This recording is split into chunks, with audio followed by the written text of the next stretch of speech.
dans votre entreprise, vous savez que vous avez tout un tas de choses à faire et souvent, vous pouvez vous éparpiller avec tout un tas de choses qui sont complètement inutiles. Et pour autant, ce qui fonctionne dans votre entreprise n'est pas optimisé. Je m'explique. Aujourd'hui, vous faites face à 3 possibilités. La première, c'est que vous avez mis quelque chose en place qui ne fonctionne pas. Si ça ne fonctionne pas, une stratégie par exemple, on la supprime, on en crée une autre, on part sur autre chose. Deuxième possibilité, vous avez quelque chose qui ne fonctionne plus. Je reprends l'exemple de la stratégie, vous avez mis en place une stratégie qui ne donne absolument plus rien, mais qui fait son effet. Donc, cette approche sur cette deuxième partie consiste à analyser ce qui a fonctionné et éventuellement pourquoi ça ne fonctionne plus. Ça peut être une évolution du consommateur, ça peut être, je sais pas moi, un outil qui a changé de fonctionnalité, plateforme de réseaux sociaux qui évolue énormément, par exemple, ça peut être ça, voilà, un changement dans l'algorithme, dans les fonctionnalités d'un réseau social qui fait que voilà, ça fonctionne plus. Donc là, ça peut être intéressant d'aller gratouiller à l'intérieur, de voir ce qui a fonctionné, ce qui ne fonctionne plus, pour pouvoir essayer de pallier justement à ça et comprendre pourquoi ça ne fonctionne plus, si ça a donné quelque chose au préalable. Et enfin, troisième possibilité, vous avez quelque chose qui fonctionne, une stratégie qui fonctionne. C'est pas ouf, hein, c'est pas voilà, mais ça fonctionne et c'est là où il faut travailler. Dans cette troisième possibilité, il est important de comprendre que si vous avez déjà quelque chose qui donne des résultats, peu importe alors si c'est des très bons résultats, la question quelque part se pose pas, mais si ça donne des résultats, il faut vous concentrer là-dessus pour pouvoir l'améliorer et l'optimiser. L'améliorer va consister à l'éplucher, l'analyser, voir ce qui fait réagir votre audience, par exemple, de façon à appuyer dessus un peu plus fort. L'optimisation, elle, va consister à faire du volume. Pourquoi faire du volume ? Parce qu'aujourd'hui, peu importe la stratégie que vous employez, on y va en général, lors de la mise en place d'une stratégie, on y va doucement, tranquillou, pas à pas, on ne va pas y aller comme un dingue parce qu'on ne sait pas ce que ça va donner comme résultat, etc. Donc on a tendance à lever le pied ou à mettre le pied sur le frein, mais à y aller en douceur pour voir ce que ça donne. Ça, c'est pour un démarrage. Mais si vous avez quelque chose déjà qui donne des résultats, il faut absolument y mettre le paquet. Vous avez un produit qui cartonne. Vous avez mis en place, par exemple, une stratégie avec des commerciaux sur le terrain. Vous en avez une certaine quantité, on va dire 10 pour faire un chiffre rond.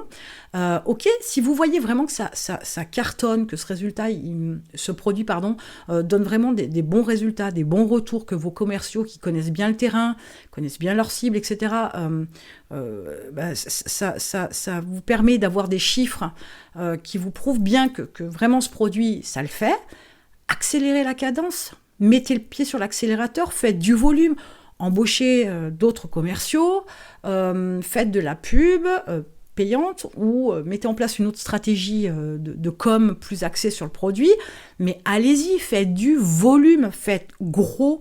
Le fait de vouloir y aller en douceur, c'est toujours avec cette appréhension, c'est souvent la peur qui une fois de plus domine votre pied, qui retient votre pied sur l'accélérateur. Oui, je ne vais pas prendre de risques à m'enflammer, machin, si ça ne le fait pas. Non, mais allez-y. Vous voyez qu'il y a des résultats. Vous avez pu améliorer tout ça.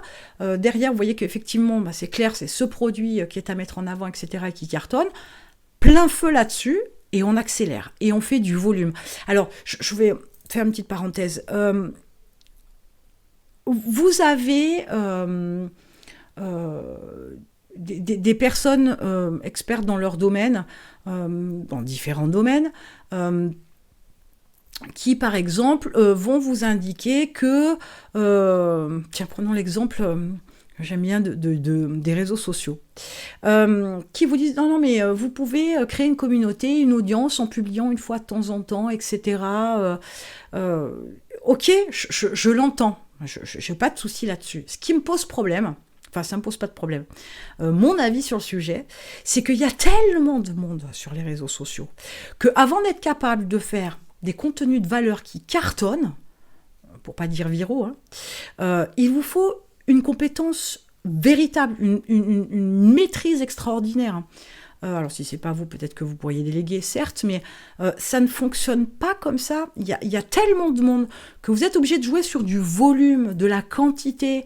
Ne vous limitez pas à une par mois, ça le fera pas. Une par semaine, ça le fera pas. Une par jour, c'est presque le minimum syndical et encore, c'est trop gentil.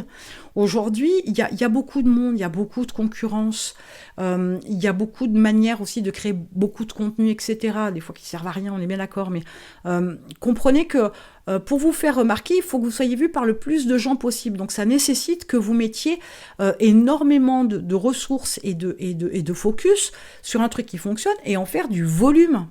Rien ne vaut cette approche-là dans la mesure où d'abord vous faites le volume, ça va vous permettre d'identifier les contenus qui cartonnent, où votre cible réagit, et après vous concentrez sur ces contenus-là.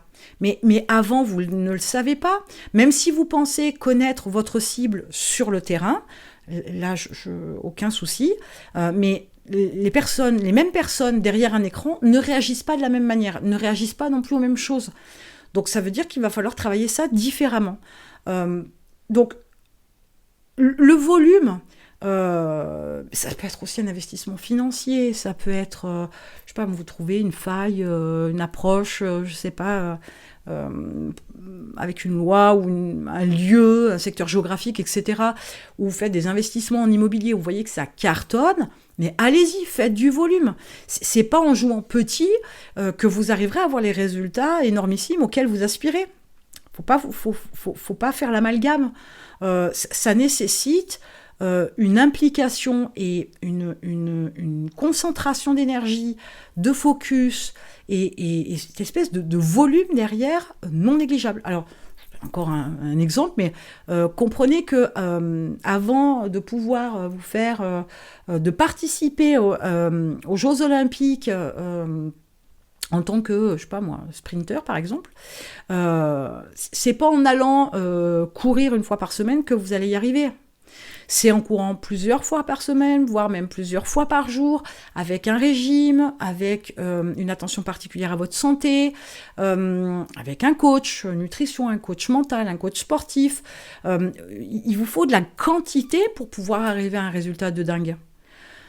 Votre entreprise, c'est exactement pareil. Donc, choisissez bien votre cheval de bataille, vos chevaux de bataille.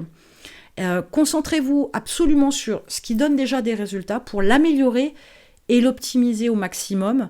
Jouez la carte volume, peu importe ce que c'est quand ça fonctionne, on y va, on balance et on y va. De façon à ce que ça puisse vous donner des résultats plus importants, un développement plus rapide. Ce développement, par le chiffre d'affaires par exemple, va vous permettre d'avoir des fonds dans lequel vous pourriez investir pour accélérer le développement de votre entreprise. Parce que l'entreprise, c'est pas exponentiel, c'est pas, on n'est pas sur une augmentation linéaire, on n'est pas toujours non plus en dents de scie sur un écart régulier.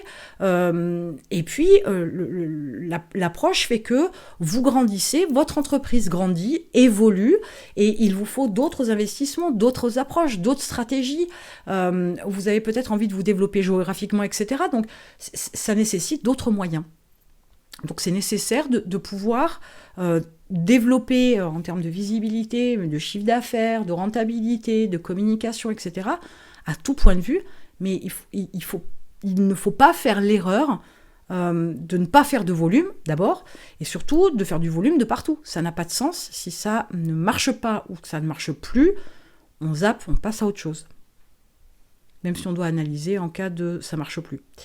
Voilà, donc vous avez déjà quelques pistes pour vous permettre de vous reconcentrer sur ce qui est important, essentiel, sur ce qui fonctionne. On va regarder ça en priorité et avoir une approche de volume pour se concentrer là-dessus. En attendant, dans la description, il y a tout un tas de choses, des news, des bonus, des programmes, des freebies, des outils, etc., des ressources.